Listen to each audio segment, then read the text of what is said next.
ಬಾಬಾ ಸಾಹೇಬ್ ಅಂಬೇಡ್ಕರ್ 133ನೇ ಜಯಂತಿ ಪ್ರಯುಕ್ತ ಕೋಲಾರ ಜಿಲ್ಲೆಯ ಶ್ರೀನಿವಾಸಪುರ ಪಟ್ಟಣದ ತಾಲೂಕು ಕಚೇರಿ ಆವರಣದಲ್ಲಿರುವ ಡಾಕ್ಟರ್ ಬಾಬಾ ಸಾಹೇಬ್ ಅಂಬೇಡ್ಕರ್ ಪುತ್ಥಳಿಗೆ ಹಾಗೂ ಅಂಬೇಡ್ಕರ್ ಪಾಳ್ಯದ ಬಳಿ ಇರುವ ಅಂಬೇಡ್ಕರ್ ಭಾವಚಿತ್ರಕ್ಕೆ ತಾಲೂಕು ಬಿಜೆಪಿ ಮುಖಂಡರಿಂದ ಪುಷ್ಪಾರ್ಚನೆ ಸಲ್ಲಿಸಲಾಯಿತು. ಈ ಸಂದರ್ಭದಲ್ಲಿ ಬಿಜೆಪಿ ಜಿಲ್ಲಾಧ್ಯಕ್ಷ ಡಾಕ್ಟರ್ ವೇಣುಗೋಪಾಲ್ ಮಾತನಾಡಿ, ಇವತ್ತು ನಮ್ಮ ದೇಶ ಪ್ರಜಾಪ್ರಭುತ್ವದ ದೇಶವಾಗಿ ಉಳಿದಿದೆ ಅಂದರೆ ಅದಕ್ಕೆ ಕಾರಣ ಡಾಕ್ಟರ್ ಬಿ.ಆರ್. ಅಂಬೇಡ್ಕರ್. ಅವರು ಅತ್ಯಂತ ಬಡ ಕುಟುಂಬದಿಂದ ಬಂದು ದೇಶ ಸೇವೆ ಮಾಡಿದಂತಹ ಘಟನೆ ಯಾರಿಂದಲೂ ಮರೆಯಲಾಗದಂತಹ ಸಂಗತಿ. ಬಿಜೆಪಿ ಸರ್ಕಾರ ಅಧಿಕಾರಕ್ಕೆ ಬಂದ ತಕ್ಷಣ ಡಾಕ್ಟರ್ ಬಿ.ಆರ್. ಅಂಬೇಡ್ಕರ್ ಅವರಿಗೆ ಭಾರತ ರತ್ನ ಪ್ರಶಸ್ತಿ ನೀಡಿ ಗೌರವಿಸಿತು. ಅವರು ಹುಟ್ಟಿದ ಸ್ಥಳ, ಬೆಳೆದ ಸ್ಥಳ, ಓದಿದ ಸ್ಥಳ, ಒಟ್ಟು 5 ಸ್ಥಳಗಳನ್ನು ಭಾರತೀಯ ಜನತಾ ಪಾರ್ಟಿ ಅವುಗಳನ್ನು ಗುರುತಿಸಿ ಯಾತ್ರಾ ಸ್ಥಳಗಳನ್ನಾಗಿ ಭಾರತೀಯ ಜನತಾ ಪಾರ್ಟಿ ಮಾಡಿದೆ ಎಂದರು. ನಂತರ ಮಾತನಾಡಿದ ವಕೀಲ ನಾಗರಾಜ್, ಅಂಬೇಡ್ಕರ್ ಜಯಂತಿಯ ಶುಭಾಶಯಗಳನ್ನು ಕೋರಿ ಸಂವಿಧಾನದ ಅಡಿಯಲ್ಲಿ ನಮ್ಮ ದೇಶದಲ್ಲಿ ಪ್ರಜಾಪ್ರಭುತ್ವ ನಡೆದಿದೆ. ಯಾವ ಪಕ್ಷದ ನಾಯಕರಿಂದಲೂ ಸಂವಿಧಾನವನ್ನು ತಿದ್ದುಪಡಿ ಮಾಡಲು ಸಾಧ್ಯವಿಲ್ಲ. ಚುನಾವಣೆಯಿಂದ ಮತಗಳನ್ನು ಪಡೆಯಲು ಸಾರ್ವಜನಿಕರನ್ನ ದಿಕ್ಕು ತಪ್ಪಿಸಬಾರದೆಂದರು. ಈ ಸಮಯದಲ್ಲಿ ಬಿಜೆಪಿ ತಾಲೂಕು ಅಧ್ಯಕ್ಷ ಚಂದ್ರಶೇಖರ್, ಕಾರ್ಯದರ್ಶಿ ರಾಜು, ನಾಗಭೂಷಣ್ ಹಾಗೂ ಹಲವು ಕಾರ್ಯಕರ್ತರು ಹಾಜರಿದ್ದರು. ನಮ್ಮ ದೇಶಕ್ಕೆ ಸಂವಿಧಾನ ಕೊಟ್ಟಂತ ಮಹಾತ್ಮ ಡಾಕ್ಟರ್ ಬಿ.ಆರ್. ಅಂಬೇಡ್ಕರ್ ಅವರ ಜನ್ಮದಿನ. ಇವತ್ತು ನಮ್ಮ ದೇಶ ಇಡೀ ವಿಶ್ವದಲ್ಲೇ ಪ್ರಜಾಪ್ರಭುತ್ವ ದೇಶವಾಗಿ ಉಳಿದಿದೆ ಅಂದರೆ ಅದಕ್ಕೆ ಕಾರಣ ಡಾಕ್ಟರ್ ಬಿ.ಆರ್. ಅಂಬೇಡ್ಕರ್ ಅವರು ಕೊಟ್ಟಂಥ ಕೊಡುಗೆ ಅಪಾರ. ಪ್ರತಿಯೊಬ್ಬ ಭಾರತೀಯ ಸಹಿತ ಇಡೀ ಈ ಭಾರತ ದೇಶ ಇರುವಷ್ಟು ದಿವಸ ನೆನೆಸ್ಕೋಬೇಕಾಗಿರ್ತಕ್ಕಂಥ ಒಂದು ಸೇವೆ ಇದು. Doctor B R. ಅಂಬೇಡ್ಕರ್ ಅವರು ಒಂದು ಬಡತನ ಕುಟುಂಬದಿಂದ ಬಂದು ವಿದ್ಯಾಭ್ಯಾಸ ಮಾಡಿ ಈ ದೇಶ ಸೇವೆ ಮಾಡಿದಾರಲ್ಲ, ಅದು ಯಾರೂ ಮರೆಯೋಕ್ಕಾಗದೇ ಇರ್ತಕ್ಕಂಥ ಒಂದು ಸಂಗತಿ. ಅಂತ ಡಾಕ್ಟರ್ ಬಿ.ಆರ್. ಅಂಬೇಡ್ಕರ್ ಅವ್ರನ್ನ ನಮ್ಮ ಭಾರತೀಯ ಜನತಾ ಪಾರ್ಟಿ ಅಧಿಕಾರಕ್ಕೆ ಬಂದಮೇಲೆ, ಸಮ್ಮಿಶ್ರ ಸರ್ಕಾರ ಅಧಿಕಾರಕ್ಕೆ ಬಂದಮೇಲೆ ಭಾರತ ರತ್ನ ಪ್ರಶಸ್ತಿ ಕೊಟ್ಟು ಗೌರವಿಸಿತು. ನಮ್ಮ ಮೋದಿಜಿಯವರು ಪ್ರಧಾನಮಂತ್ರಿ ಆದಮೇಲೆ ಡಾಕ್ಟರ್ ಬಿ.ಆರ್. ಅಂಬೇಡ್ಕರ್ ಅವರ ಭಾವಚಿತ್ರವನ್ನು ಸಂಸತ್ನಲ್ಲಿ ಅನಾವರಣ ಮಾಡಿದೆ. ಜೊತೆಗೆ ಡಾಕ್ಟರ್ ಬಿ.ಆರ್. ಅಂಬೇಡ್ಕರ್ಗೆ ಸಂಬಂಧಪಟ್ಟಂಥ 5 ಪವಿತ್ರವಾದ ಸ್ಥಳಗಳು, ಅವರು ಹುಟ್ಟಿರ್ತಕ್ಕಂಥ ಸ್ಥಳ, ಅವರು ಬೆಳೆದಿರ್ತಕ್ಕಂಥ ಸ್ಥಳ, ಓದಿದಂಥ ಸ್ಥಳ ಮತ್ತು ಅವರು ವಾಸ ಮಾಡಿದಂಥ ಸ್ಥಳ ಮತ್ತು ಅವ್ರನ್ನ ಮಣ್ಣು ಮಾಡಿದಂಥ ಸ್ಥಳ, 5 ಕ್ಷೇತ್ರಗಳನ್ನು ಪಂಚತೀರ್ಥ ಪುಣ್ಯಕ್ಷೇತ್ರಗಳು ಅಂತ ಮಾರ್ಪಾಟು ಮಾಡಿ, ಸಾವಿರಾರು ಕೋಟಿ ಖರ್ಚು ಮಾಡಿ ಮಾರ್ಪಾಟು ಮಾಡಿ ಇವತ್ತು ಇಡೀ ವಿಶ್ವದಿಂದಾನೇ ಆ ಒಂದು ಸ್ಥಳಗಳಿಗೆ ಭೇಟಿ ಕೊಟ್ಟು ಅದು ಇವತ್ತು ಒಂದು ಯಾತ್ರಾ ಸ್ಥಳವಾಗಿ ಮಾರ್ಪಾಟು ಆಗಿದೆ. ಅಂಬೇಡ್ಕರ್ಗಳ ಸವಿ ನೆನಪನ್ನು ಇದ್ರ ಮುಖಾಂತರ ಯಾವತ್ತಿಗೂ ಈ ಭೂಮಿ ಇರುವಷ್ಟು ದಿವಸನೂ ಜೀವಂತವಾಗಿರೋ ಥರ ನಮ್ಮ ಮೋದಿ ಸರ್ಕಾರ ವ್ಯವಸ್ಥೆ ಮಾಡಿದೆ. ಅದ್ರ ಜೊತೆಗೆ ಏನು ಈಗ ಡಿಜಿಟಲ್ ಪೇಮೆಂಟ್ ಆ್ಯಪ್ ಏನಿದೆ ಅದಕ್ಕೆ ಭೀಮ್ ಅಂತ ನಾಮಕರಣ ಮಾಡಿ ಅವರಿಗೆ ಗೌರವ ಸಲ್ಲಿಸಿದೆ ನಮ್ಮ ಮೋದಿ ಸರ್ಕಾರ. ಜೊತೆಗೆ ಉತ್ತರ ಪ್ರದೇಶದಲ್ಲಿ ಅಂಬೇಡ್ಕರ್ ಇಂಟರ್ನ್ಯಾಷನಲ್ ಥೀಮ್ ಪಾರ್ಕ್ ಅಂತ ಸ್ಥಾಪನೆ ಮಾಡಿ, ದೆಹಲಿಯಲ್ಲಿ ಅಂಬೇಡ್ಕರ್ ಮೆಮೋರಿಯಲ್ ಹಾಲ್ ಅಂತ ಸ್ಥಾಪನೆ ಮಾಡಿ ಅವರಿಗೆ ಗೌರವ ಸಲ್ಲಿಸಿದೆ ನಮ್ಮ ಮೋದಿ ಸರ್ಕಾರ. ವಿಶೇಷವಾಗಿ ದೀನದಲಿತರಿಗೆ ನಮ್ಮ ಭಾರತೀಯ ಜನತಾ ಪಾರ್ಟಿ ನೇತೃತ್ವದ ಕೇಂದ್ರ ಸರ್ಕಾರ ಮತ್ತು ರಾಜ್ಯ ಸರ್ಕಾರಗಳು ಅಧಿಕಾರದಲ್ಲಿದ್ದಾಗ ನಿರಂತರವಾಗಿ ಅವರ ಒಂದು ಸಬಲೀಕರಣಕ್ಕೋಸ್ಕರ ನಾನಾ ಯೋಜನೆಗಳು ಕೊಟ್ಟಿದೆ.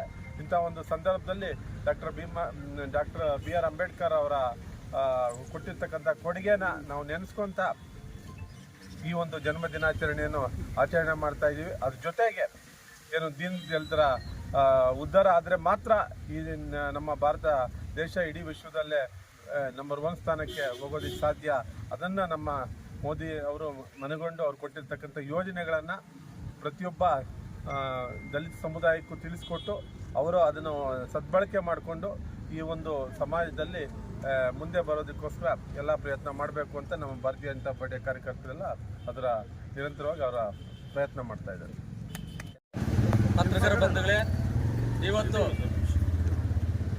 ಭಾರತೀಯ ಜನತಾ ಪಾರ್ಟಿ ವಿಧಾನಸಭಾ ಕ್ಷೇತ್ರದ ವತಿಯಿಂದ ನಮ್ಮ ತಾಲೂಕು ಅಧ್ಯಕ್ಷರು ಮತ್ತು ಜಿಲ್ಲಾಧ್ಯಕ್ಷರು ಮತ್ತು ಶಿವಣ್ಣವರು ಮತ್ತು ಲಕ್ಷ್ಮಣಗೌಡರು ಹಾಗೂ ಹಲವಾರು ಬಿಜೆಪಿ ಕಾರ್ಯಕರ್ತರ ಸಮ್ಮುಖದಲ್ಲಿ ಡಾಕ್ಟರ್ ಬಿ.ಆರ್. ಅಂಬೇಡ್ಕರ್ ಅವರ 133ನೇ ಜನ್ಮ ದಿನಾಚರಣೆಯನ್ನು ತಾಲೂಕು ಆವರಣದಲ್ಲಿರ್ತಕ್ಕಂಥ ಅಂಬೇಡ್ಕರ್ ಪುತ್ಥಳಿಗೆ ಮಾಲಾರ್ಪಣೆ ಮಾಡುವ ಮುಖಾಂತರ, ಅದೇ ರೀತಿಯಾಗಿ ಡಾಕ್ಟರ್ ಬಿ.ಆರ್. ಅಂಬೇಡ್ಕರ್ ಕಾಲೋನಿಯಲ್ಲಿ ಅಂಬೇಡ್ಕರ್ ಅವರ ಪುತ್ಥಳಿಗೆ ಪುಷ್ಪಾರ್ಚನೆ ಮಾಡುವ ಮುಖಾಂತರ ನಾವು ಭಾರತೀಯ ಜನತಾ ಪಕ್ಷದಿಂದ ಒಂದು ಅಂಬೇಡ್ಕರ್ ಅವರಿಗೆ ಒಂದು ನಮನವನ್ನು ಸಲ್ಲಿಸುವತಕ್ಕಂಥ ಕಾರ್ಯಕ್ರಮನ ಮಾಡ್ತಾ ಇದ್ದೀವಿ. ಇವತ್ತು ಈ ದೇಶದಲ್ಲಿ, ಈ ಪ್ರಪಂಚದಲ್ಲೇ ಅಂಬೇಡ್ಕರ್ ಬರೆದಿರ್ತಕ್ಕಂಥ ಸಂವಿಧಾನ ಬಹು ದೊಡ್ಡದಾಗಿರ್ತಕ್ಕಂಥ ಸಂವಿಧಾನ, ಬೃಹದಾಕಾರವಾಗಿರ್ತಕ್ಕಂಥ ಸಂವಿಧಾನ ಬರೆದು 78 ವರ್ಷಗಳಾದರೂ ಸಹ ಇವತ್ತು ಪ್ರಸ್ತುತ ಯಾವುದೇ ಒಂದು ಕಳಂಕರಹಿತವಾಗಿರ್ತಕ್ಕಂಥ ಒಂದು ಅಂಶವೂ ಇಲ್ಲದೆ ಇನ್ನೂ 100 ವರ್ಷಗಳ ಕಾಲ, 150 ವರ್ಷಗಳ ಕಾಲ ಈ ದೇಶದಲ್ಲಿ ಅಂಬೇಡ್ಕರ್ ಬರೆದಿರ್ತಕ್ಕಂಥ ಸಂವಿಧಾನದ ಅಡಿಯಲ್ಲೇ ಈ ಪ್ರಜಾಪ್ರಭುತ್ವವನ್ನು ನಡೀತದಂತಕ್ಕಂಥದ್ದು ಈ 140 ಕೋಟಿ ಭಾರತೀಯರ ಅನಿಸಿಕೆ. ಅದೇ ರೀತಿಯಾಗಿ ಈ ದೇಶದಲ್ಲಿ ಪ್ರಪ್ರಥಮ ಬಾರಿಗೆ ಅಂಬೇಡ್ಕರ್ ಅವರಿಗೆ ಯಾವುದೇ ಒಂದು ಪಕ್ಷ ಗೌರವ ಕೊಟ್ಟಿದೆ ಅಂದರೆ ಭಾರತೀಯ ಜನತಾ ಪಕ್ಷ. ಆದರೆ ಅಂಬೇಡ್ಕರ್ ಅನ್ನ ಬರೀ ವೋಟ್ ಬ್ಯಾಂಕ್ ರಾಜಕಾರಣಕ್ಕೆ ಮಾತ್ರ ಅಂಬೇಡ್ಕರ್ ಭಾವಚಿತ್ರವನ್ನು ಬಳಸ್ಕೊಳ್ತಕ್ಕಂಥ ಕಮ್ಯುನಿಸ್ಟ್ ಆಗ್ಬೋದು ಮತ್ತೆ ಕಾಂಗ್ರೆಸ್ ಆಗ್ಬೋದು, ಈ ದೇಶದಲ್ಲಿ ಅಂಬೇಡ್ಕರ್ಗೆ ಯಾವುದೇ ರೀತಿ ಗೌರವ ಕೊಡಲಿಲ್ಲ. ಅಂಬೇಡ್ಕರ್ ಸತ್ತಾಗ ರಾಜ್ಘಾಟಲ್ಲಿ ಉಳಿಯೋದಕ್ಕೆ ಜಮೀನು ಕೊಡಲಿಲ್ಲ. ಅಂಬೇಡ್ಕರ್ ಅವರ ಸುಮಾರು 50,000 ಪುಸ್ತಕಗಳನ್ನು ಕಾಂಗ್ರೆಸ್ ಸರ್ಕಾರ ತನ್ನ 40-45 ವರ್ಷಗಳ ಅವಧಿಯಲ್ಲಿ ಕಣ್ಮರೆ ಮಾಡಿತ್ತು.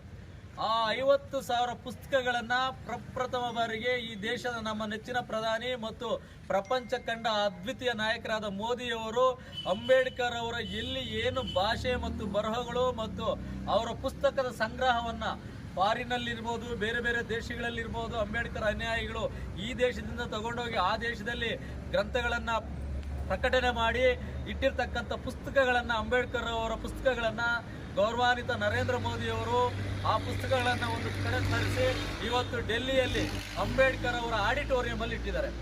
ಇಡೀ ಪ್ರಪಂಚದ IQ ತತ್ವಜ್ಞಾನಿ ಅಂದರೆ ಅಂಬೇಡ್ಕರ್ ಅಂತ ಹೇಳ್ಬೋದು. ಐನ್ಸ್ಟೈನ್ ಆಗ್ಬೋದು ಮತ್ತೆ ಇನ್ನಂಥ ಸೈಂಟಿಸ್ಟ್ಗಳ IQ ಅಲ್ಲಿ ಯಾರು ಈ ದೇಶದಲ್ಲಿ ಪ್ರಪಂಚದಲ್ಲಿ ಅದ್ವಿತೀಯ ಜ್ಞಾನ ಹೊಂದಿದ್ದಾರೆ ಅಂದರೆ ಅಂಬೇಡ್ಕರ್ ಅವರು ಅಂದಿನ ಕಾಲಕ್ಕೆ ಅಷ್ಟು ಜ್ಞಾನವಂತರಾಗಿದ್ರೂ ಸಹ ಕಾಂಗ್ರೆಸ್ ಅವರು ಅವರ ಜ್ಞಾನವನ್ನ ಈ ದೇಶದಲ್ಲಿ ಬಚ್ಚಿಡುವಂತ ಕೆಲಸವನ್ನ ಮಾಡಿದರು. ಅದೇ ರೀತಿ ಮೋದಿಯವರು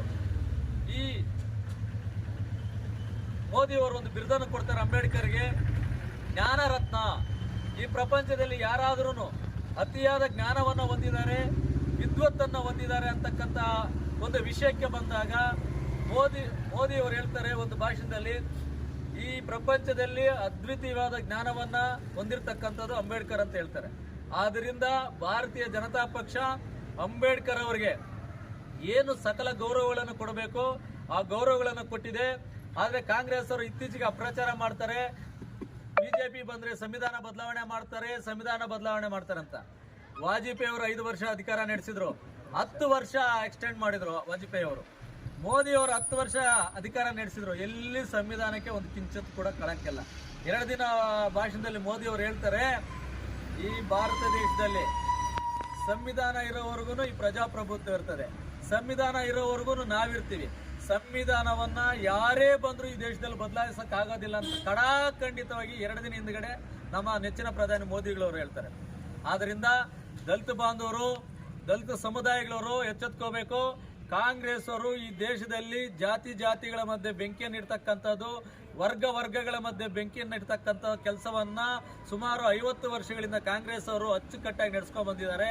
ಆದ್ದರಿಂದ ನಮ್ಮ ದಲಿತ ಬಾಂಧವರು, ದಲಿತ ಸಮುದಾಯಗಳು, ಹಿಂದುಳಿದ ವರ್ಗದವರು ಯಾವುದೇ ಕಾರಣಕ್ಕೂ ಕಾಂಗ್ರೆಸ್ ಅವರ ಸುಳ್ಳು ಭರವಸೆಗಳಿಗಾಗಲಿ ಸುಳ್ಳು ಕಾಮೆಂಟ್ಗಳಿಗಾಗಲಿ ನಾವು ಬಲಿಯಾಗಬಾರ್ದು.